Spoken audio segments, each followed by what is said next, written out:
Madame Ngouma Obière Sylvienne, ministre du...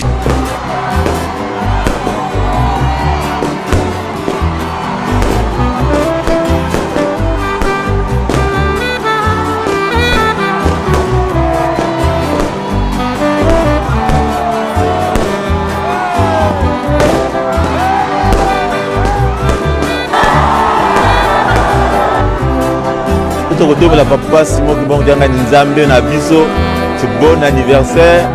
Le Moussala Kitoko. Bana Israël dans ma côté qui na boumbo mi balé na Babylone.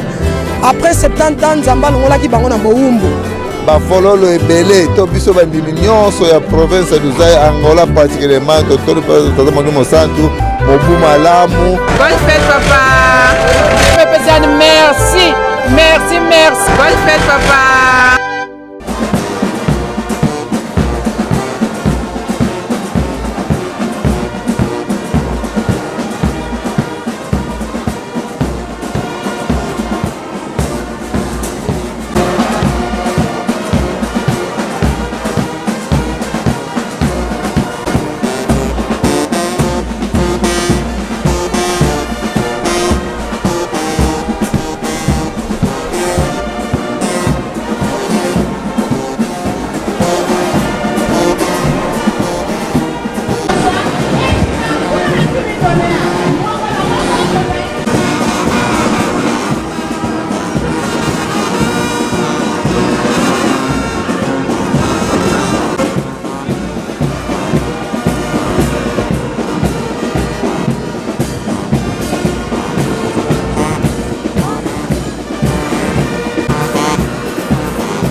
Si vous allez makasi pambate, c'est un camp le siège de l'église. Vous allez esika oyo mon diminyo surtout à Sengeli koya kozwa makasi na yao.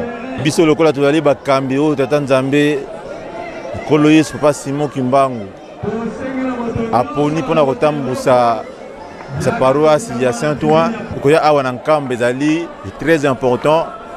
Pona kozwa ba directive oyo tokosalela na tango oyo toza kozonga kati ya France. Pour l'instant, on dit qu'on s'est retrouvé une trentaine de personnes parce que il y a deux groupes.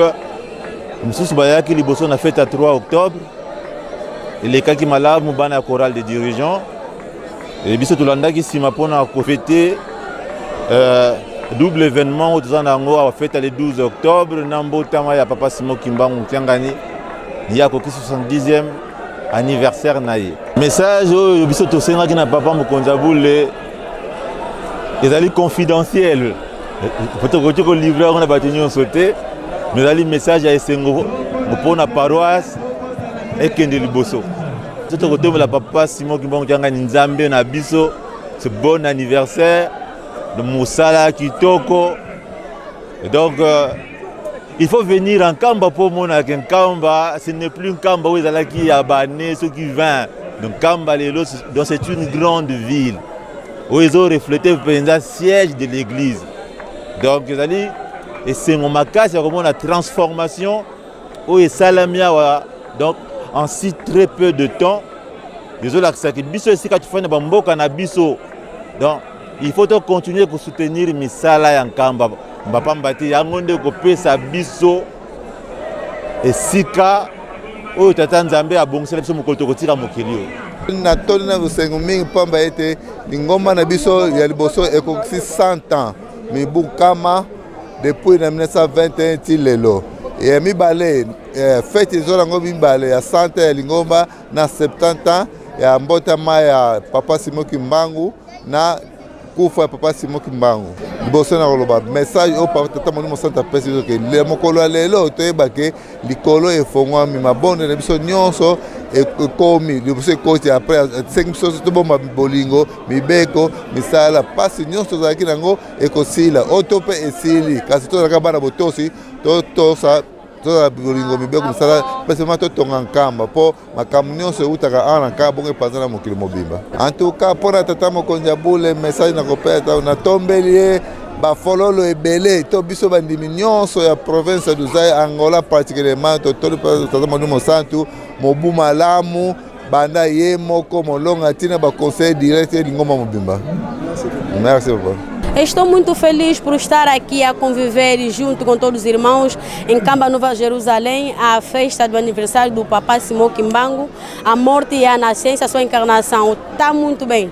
A mensagem que eu estou a deixar para toda a comunidade angolana, que sempre que há uma festa desse, comemorativa da igreja, devemos lutar e chegar em Kamba Nova Jerusalém, porque é aqui onde nós buscamos as nossas bênçãos, é aqui também onde nós podemos manifestar tudo quanto nós temos à frente do nosso Deus. Essa é a mensagem que eu deixo para todos. Bom, mensagem na kopesa kaka que juste premièrement toza na sengo na message pesi biso papa alobi biso nyonso tu libonde na biso fo ezala tosenga kimia donc nako souhaiter que bisika nyonso tozali soki pasi ezali soki kolela ezali soki kufa ezali ndenge ye moko mokonzi abula alobi libondeli na biso na ntango fo ezala kaka ya kosenga kimia donc ndenge ye moko apesi biso kimia ndenge yebanike na mokili mobimba tozwi kimia donc liloba mpenza ya makasi nakoki koloba oyo elobi na biso Nzambe na biso kimia yango wana papa. Bon, message nakoki kopesa epai ya papa. Tout d'abord, toza na esengo parce que bana Israël tant bakotaki na bowumbu mibale na Babylone. Après 70 ans Nzambe alongolaki bango na bowumbu. Biso pe toza na likia ke ndenge Nzambe na biso akokisi 70 ans.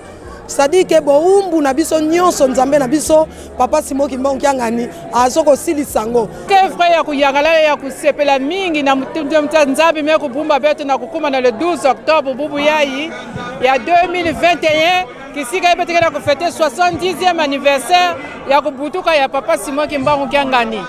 Mkena frère kiesi ya kuyangalala. Magé ya kufaka na 1951 yani me kuputuka diaka kaka na 1951 vraiment me kutala kilimba bubu ya munga na kiese mingi munga ya kusepela mingi samu na occasion ya 5 ans 70e anniversaire ya Papa Simon Kimbangu ngalbe tu me pesa merci surtout na message yani mesonza tinyoso betika na unsa tu veto lomba yani ka kupesa veto et munga sûr que mumezwa déjà munga na kwenda la tête haute. Papa ese mwana ngeza ni papa nena enkamba eluselemi tatala ngati mwa jana na komisi 70 ans wa lobi na mbala lo kende ngeza wana akotaka na mwa sali kamuna ye papa moto to ziango kwa lali kwanza ufuma to senga nyoto na ngoposa to sito ziango to na ngezi ko papa mo na